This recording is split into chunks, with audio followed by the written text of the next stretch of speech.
अस्सलाम वालेकुम second year students, मैं हूं Abdul Razzaq. Chapter 19 dawn of modern physics में हम एक्सरसाइज शॉर्ट क्वेश्चंस डिस्कस कर रहे हैं। सो चलते हैं अपने व्हाइट बोर्ड की तरफ। डियर स्टूडेंट्स, हम chapter 19 dawn of modern physics में एक्सरसाइज शॉर्ट क्वेश्चंस डिस्कस कर रहे हैं। आज का हमारा पहला शॉर्ट क्वेश्चन है 19.7। पूछा गया है what happens to total radiation from a black body if its absolute temperature is doubled. So अगर हम टोटल रेडिएशन को नाम दें energy per unit area per unit time, तो असल में तो इसके लिए आई का सिंबल यूज करना चाहिए, लेकिन अगर एरिया 1 मीटर स्क्वायर हो और टाइम 1 सेकेंड हो और ये एरिया एनर्जी के पाथ में परपेंडिकुलरली प्लेस हो, तो इसका मतलब है इंटेंसिटी की जो वैल्यू है वो क्या बनेगी, E over 1 metre square into 1 second. अब टाइम और एरिया की वैल्यू यूनिट होने की वजह से आप इसे लिख सकते हो कि आई इज इक्वल टू ई, जबकि डिनोमिनेटर में अगर ना भी लिखा जाए तो हमें पता है 1 मीटर स्क्वायर इंटू 1 सेकेंड मौजूद है। सो बुक ने भी इंटेंसिटी के लिए एनर्जी का सिंबल ई यूज किया है, बस डिस्क्राइब इसको इस तरह से किया है कि it is energy radiated per unit area per unit time. Unit area से मुराद 1 मीटर स्क्वायर एरिया और यूनिट टाइम से मुराद 1 सेकेंड का टाइम है, और एरिया हमेशा एनर्जी के पाथ में परपेंडिकुलरली प्लेस किया जाता है। और ये energy per unit area per unit time absolute kelvin temperature के साथ लिंक्ड है। किस रूल के तहत? स्टीफन बोल्ट्जमैन्स लॉ के जरिए से, जिसके मुताबिक किसी भी जो ब्लैक बॉडी रेडिएटर है उसकी total energy per unit area per unit time fourth power of absolute temperature के प्रोपोर्शनल है। और यहाँ पे जो कांस्टेंट इंट्रोड्यूस किया गया उसका सिंबल सिग्मा लिखा गया, और सिग्मा का नाम क्या है? इट इज स्टीफन्स कांस्टेंट, और इसकी जो वैल्यू है एक्सपेरिमेंटली वो E over T raise to power 4 से आएगी, जिसमें यहाँ पे टेम्परेचर इक्वेशन की राइट साइड पे मल्टीप्लाई हो रहा है तो लेफ्ट साइड पे जाके ये डिवाइड हो गया है। इस वजह से इसकी जो वैल्यू है वो होगी 5.67 इंटू 10 रेज़ टू पावर -8, और यूनिट्स होंगे intensity per unit fourth power of absolute temperature. तो इंटेंसिटी के यूनिट्स क्या होते हैं? वॉट पर मीटर स्क्वायर, और टेम्परेचर के यूनिट्स केल्विन होते हैं, और उसमें रेज़ टू पावर 4 मौजूद है। सो ये सिग्मा की वैल्यू है। हमने यहाँ पे जो एक्सप्रेशन लिखा इंटेंसिटी का कि ये energy per unit area per unit time के इक्वल है, तो अगर इसके अंदर एनर्जी का यूनिट पुट किया जाए जूल, एरिया का मीटर स्क्वायर और टाइम के लिए सेकंड, तो जूल पर सेकंड वॉट के इक्वल होता है, इसलिए इंटेंसिटी के जो यूनिट्स हैं वो वॉट पर मीटर स्क्वायर में होते हैं। अब ये ऐसा क्यों है? क्योंकि पावर का जो एक्सप्रेशन है वो है P is equal to W ओवर T, that means rate of doing work is called power. तो इसी मुताबिक से हम जूल पर सेकंड को वॉट के इक्वल सपोज कर सकते हैं। तो energy radiated per unit area per unit time का हमने रिलेशन फाइंड आउट कर लिया है। So E is equal to sigma T raise to power 4 expression है, और new energy per unit area per unit time का एक्सप्रेशन क्या होगा? Sigma T prime raise to power 4। अब अगर हम यहाँ पे इन दोनों इक्वेशंस को डिवाइड कर लें, दैट मीन्स लिख लें कि ई प्राइम ओवर ई किसके इक्वल होगा? ये बन जाएगा sigma T prime raise to power 4 over sigma T raise to power 4। Sigma sigma से कैंसिल आउट हो जाएगा और रिलेशन बन जाएगा E prime over E is equal to T prime raise to power 4 over T raise to power 4। अगर a की power m और b की पावर m लिखी हो इस तरह से कि a और b दोनों डिवाइड हो रहे हैं, तो हम a ओवर b की होल पावर m भी लिख सकते हैं। इस वजह से e प्राइम ओवर e किसके इक्वल आ जाएगा? ये बन जाएगा t prime over t whole power 4। और अब हम जानते हैं कि गिवन स्टेटमेंट के मुताबिक हमें ये कहा गया है कि टोटल एनर्जी इमिशन को क्या होगा अगर हम एब्सोल्यूट टेम्परेचर डबल कर देते हैं, तो T prime 2 times old temperature के इक्वल है। सो इसलिए इक्वेशन क्या बन जाएगी? E prime over E is equal to 2 times T over T raise to power 4। So ये terms cancel out. E prime over E किसके इक्वल बन गया? 2 रेज़ टू पावर 4 के इक्वल, और 2⁴ किसके इक्वल होता है 2 multiplied by 2 multiplied by 2 multiplied by 2, that means 16। So E prime over E किसके इक्वल आ गया 16 के। ई इक्वेशन की लेफ्ट साइड पे डिवाइड हो रहा है, राइट साइड पे जाके मल्टीप्लाई हो जाएगा, एक्सप्रेशन बन जाएगा E prime is equal to 16 ई। सो जो टोटल एनर्जी इमिशन है या रेडिएशंस जो किसी ब्लैक बॉडी से इमिट हो रही हैं, टेम्परेचर डबल करने से उनकी इंटेंसिटी 16 गुना बढ़ जाती है। इस वजह से हम जो इंटेंसिटी डिस्ट्रीब्यूशन डायग्राम ड्रॉ करते हैं उसमें क्या फर्क पड़ता है, उसके लिए सबसे पहले हम ग्राफ ड्रॉ कर लेते हैं। ये है वर्टिकल एक्सिस, और इस वर्टिकल एक्सिस के ऊपर हमने इंटेंसिटी प्लॉट करनी है या फिर इंटेंसिटी पर यूनिट लेंथ, और जो हॉरिजॉन्टल एक्सिस है वहां पे वेवलेंथ प्लॉट की जाएगी। फिलहाल हम यूनिट्स यहाँ पे ड्रॉ नहीं कर रहे, हमने सिर्फ ग्राफ की फॉर्म को कंपेयर करना है। तो अगर यहाँ पे कहा जाए कि किसी ब्लैक बॉडी रेडिएटर के लिए 1000 केल्विन के ऊपर ये ग्राफ आ रहा है, तो अगर हम उसका टेम्परेचर इंक्रीज कर देंगे to 2000 kelvin, that means temperature double कर देंगे, तो फिर ग्राफ का एरिया किस तरह का आएगा, ग्राफ का एरिया कुछ इस किस्म का आएगा।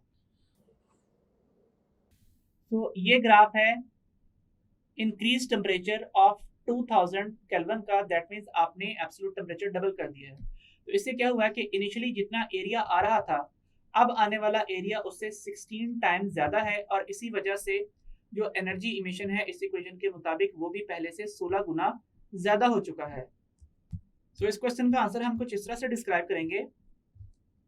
The relation between energy radiated per unit area per unit time, that means 1 metre square area होगा और 1 सेकेंड टाइम होगा, by a heated black body radiator is given by Stefan Boltzmann's law. A is proportional to t raised to power 4 or E is equal to sigma t raised to power 4, and the expression for new energy radiated E prime per unit area per unit time by a heated black body radiator at double temperature T prime is equal to 2T is given by, यहाँ पे भी unit area से मुराद 1 metre square और time 1 second है, और नई equation बन रही है E prime is equal to sigma T prime raise to power 4। Dividing equation 2 by equation 1 we get, तो इस इक्वेशन को इस इक्वेशन से डिवाइड कर दीजिए। रिलेशन क्या बन रहा है, E prime over E is equal to sigma T prime raise to power 4 divided by sigma T raise to power 4।